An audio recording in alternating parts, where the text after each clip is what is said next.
Good morning, everybody. It's Eric from Trillium. We're just here going to do an interview with the installers of our 1,200 square foot garage in Goldstein Road in Washego.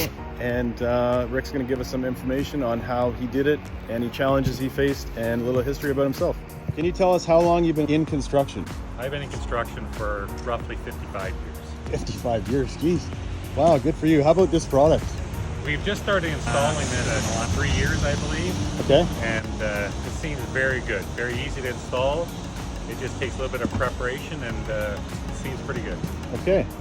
Can you give us a step-by-step on the earthwork that you did for this pad? At this site, the biggest thing on any site really is that you want to dig down to some solid ground. It has to be solid base, either native or, like a lot of places there'll be bedrock or whatever. If you can get down to that, that's great, but solid of some sort. And then once you clean that off, any topsoil has to be removed, clean that off, and then you can start installing your gravel base, which we would use 3/4 crush, 2-inch crush, depends how deep we have to go. And then at the top, inch or two, we put HPP, so it's you can grade it a little easier. All right, that's nice. And we took a video of how you guys screed that off on the top, and we'll show that coming up. Can you give us a step-by-step installing the pad? So the pad itself is, some places have insulation, some don't. Once you get the insulation down, then after that is to set the frame, and the insulation has to be roughly 4 feet wider than the building itself for building code.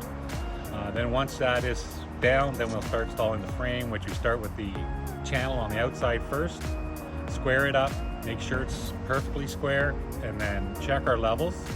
Then we'll start putting in the rebar. Perfect. And that 4 feet on the outside, that's for frost protection. Yes, it is. All right. Any challenges specifically faced on this project that you want to tell us about? Well, this project was a little challenging right from day one. We started to dig and we got in some garbage, like glass, bottles, just somebody had a little fire pit or dump site. So we were cleaning that up, a fair bit of topsoil, cleaning up, and we're getting towards about 3/4 of the pad. We hit a top of a stump. Now the stump, I didn't think was too big at first, but it ended up being probably 7 by 7 by 7. That's how big it was, 7 feet by 7 feet by 7. The biggest tree stump you've ever seen. And so what do? We removed that stump with an excavator, and how did you fill that after? And then after that, once we got the stump out, we brought in some 2-inch crusher, dumped it right in the hole, spread it around, and we used an 8-ton smooth drum roller to pack it, and that's how we did the rest of the base. 3/4 crush, and then that 7-ton smooth drum roller to finish the packing. Perfect. And so you're going to bring in your concrete guy. He's going to bring his own pump truck, his own finisher, everything. They're going to take care of that next. Yep. Thanks for that, Rick. That's great. Can you give us your company name? Emerald Green Property Services. And you're from Lindsay. So. And we're from Lindsay. Perfect. Well, that's great.